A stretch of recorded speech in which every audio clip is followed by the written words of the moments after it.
Up and down's a clown. Up and down's a clown.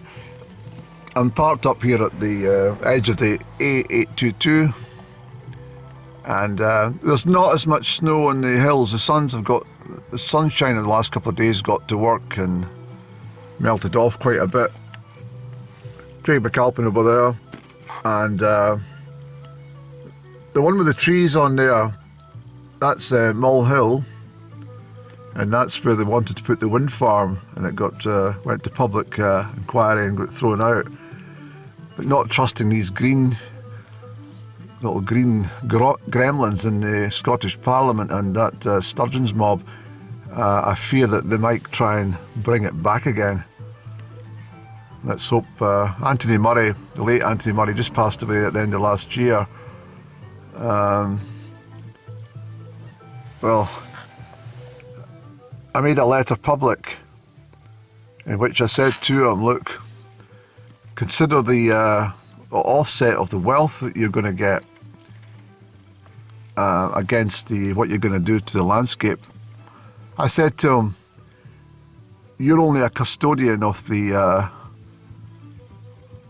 lands of Abercairnie. You're not in charge of the land and its scenic value and its aesthetics. You know, he did take heed actually, and he pulled it out. I was so pleased. He went straight to heaven because of that, I can assure you. We're looking right up to the back there at Mealtarsoon, and just the very, very corner edges of Mealdew. And of course at the very back there, you've got camera, Andrew. This is Knock Beathier, and at the back is Mealniveron. The sun's a bit hazy today, so it's not quite so good. But let me just remove this music or Gaelic station. I've just been to the Hanoverian city. The city without any character. The Romans called it Bertha. We know it as Perth. And I mean, there are some decent people in Perth. Don't get me wrong. They're not all glum faces, but most of them are. I mean, if you tell them a joke, I worked in Perth for several years of my life, and I couldn't connect with the people at all. As I say, you could tell them a really, really funny joke, and they'd just look at you. And even if you went to the stage of interpreting the whole breakdown of the joke and why it was so amusing, they still didn't get it. So I couldn't understand why they set up a comedy club in Perth. I remember I was working as a freelance journalist for a short time, and I covered one of the acts, and on the very, very first comedy club, and I won't give his name, but he went on to reasonable stardom, not big, but reasonable stardom. And he's quite an educated man, actually. He's very knowledgeable about Scottish history and Irish history and stuff like that. But he's, although I don't agree with everything he says, he's rather swayed in a political sense. So I don't agree with everything. But in a sense, I was covering. I had to try and elaborate that the audience were in absolute stitches. But I think he had to stop every so often and say, could you laugh, please? These are really funny. I've been all over the country with these jokes and little stories, and the audience are, holding their stomach with laughter and crying out, sort of thing. Kind of thing up and down I used to do when I told her something funny. She used to go into real hysterics. It really pleased me to see her laugh like that. It was good for her. It's definitely good for her soul.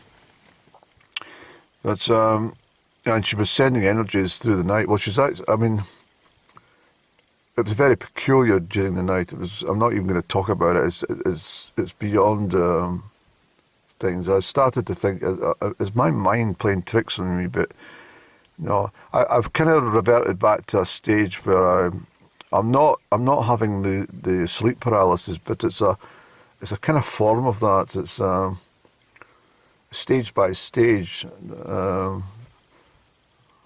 I mean, real visitations. I've actually looked a little bit online, and what I'm getting is not that peculiar. It's rather commonplace.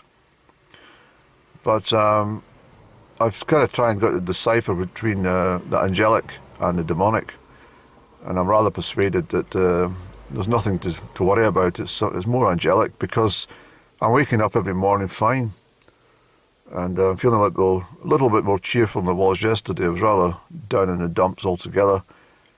I'm still concerned that Up and Down's away, and I miss her, but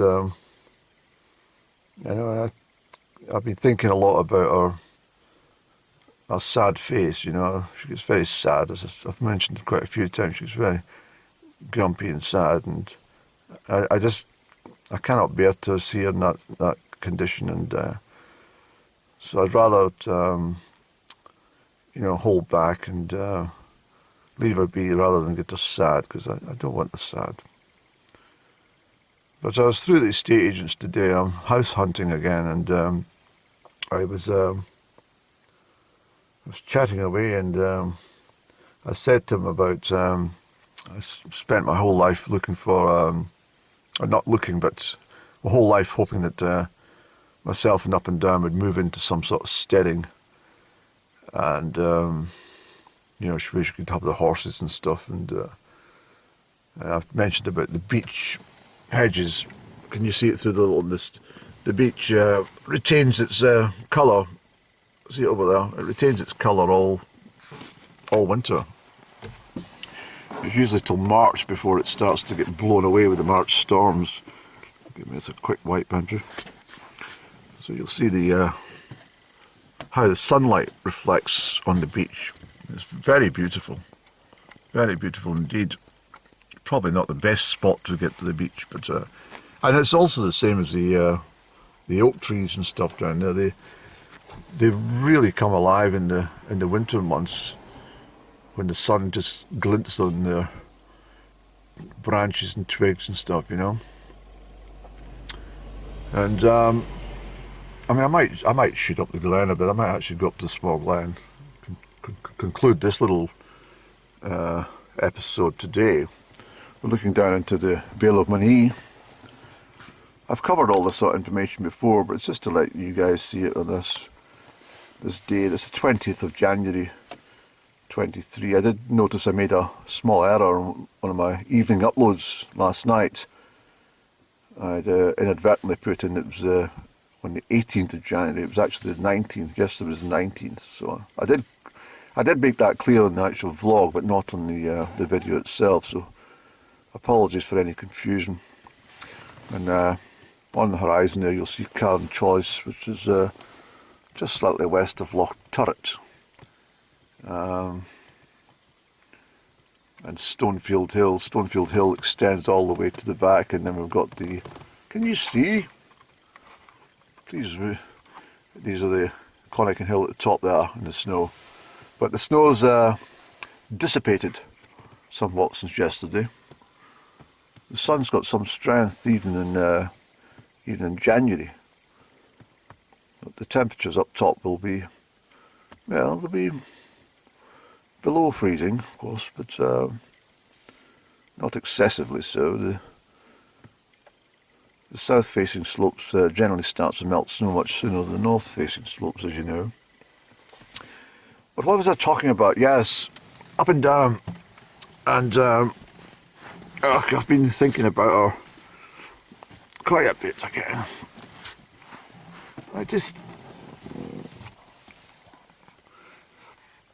No, what I've decided to do is, if Up and Down doesn't want to join me on the steading, And what I'm going to do is I'm going to marry into some aristocracy. I've decided that I'm going to... I met a girl, where was it now? Oh yes, I was up in Tow, and was that in September? I believe it was, I can't remember. And so she came down and she says to me, do you mind if I join you? I says, I was really quite taken aback. I was sitting having my dinner. She says, do you mind if I join you? I says, yes, okay. And she sat down and she says, that looks, this is what she said, she says, that looks absolutely yummy. I thought, this girl's right up my street. So I said to her, my name's Andrew. She says, a lovely name. She says, I'm Kitty. I says, Kitty? And she says, yes, it's not my real name, but everyone calls me Kitty. And so we chatted away. I better not give too much information. But she was fluent in Russian. She could speak 7 languages. I said to her, I says, well, she says, I couldn't speak a word. She was at Oxford, she says. I says, anyway, she was older. She says, yummy food. I said, I'm going to have exactly what you're eating because it looks so yummy. She was a really pleasant person to speak to. And she says, you're not having any wine? I says, no, I'm not drinking. I'm going travelling tomorrow. I don't want to drink anything. She said, oh, go on, have a drink. For goodness sake, you're on holiday.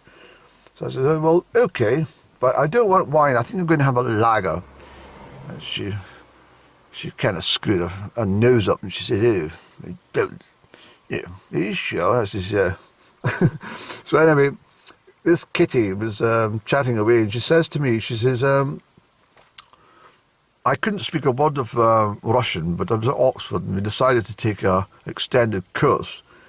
And so there was 4 of us, and she didn't what do you call it, elaborate whether it's chaps or females. Well, let's have a look at Mulhonsey Hill. It looks rather beautiful in the sunlight. Anyway, she says to me, she says, I went to Moscow, and she says, for 6 weeks, and we weren't allowed to speak any English. We had to speak entirely in Russian. I said, did you know any Russian before she went? She says, no. And I says, well, that's a really good way to learn the language. She says, it's the best way to learn the language is to just go to the country, you intend to speak the language, and stay a little while. So I says to her, I says, I've got a friend called Up and Down. She's also very fluent in lots of languages. Oh, really? She says. I says, yes, she can speak. I didn't go through the whole list, but I told her that she was very fluent. And I said, she also does Latin. She speaks Latin and writes Latin. And Kitty said to me, she said, well, I've studied Latin. I says, I've got a degree in, I can't remember what it was now. She says, I've got a degree in, yes, it was a language degree. I says, that's marvellous. I said, do you speak French? She said, oh, yes. It's amazing. Oh yes, it was history. She had a degree in with languages. That's what she said to me. Anyway, very, very pleasant person to have dinner with. It was quite something. I don't think I'll sit with the camera here because the windows are getting all misted up. But yeah, let's go up to the Glen, Andrew, before sundown. As I say, the Romans called Perth Bertha, and I don't think the Romans liked being there. I think they thought this is a terrible place, and it's just, I mean, it's maybe I'm being a bit harsh here, Andrew, probably. But I must admit, when I travel anywhere, say, where do you come from? I don't give them my exact location. I just say Perthshire. She says, oh, you're in Perth? I says, no, I'm not in Perth. And they always say that they don't like Perth. I said, well, I don't like it either. And if you're travelling in the west, especially northwest, they don't like Perth either. Very unusual, isn't it? This is, I mentioned about the Covenanter's Bible. Now, it was found in the old farmhouse, not that one, but the one, what do you call it, pre-existed before they built that. I think it was built in the 1870s or something.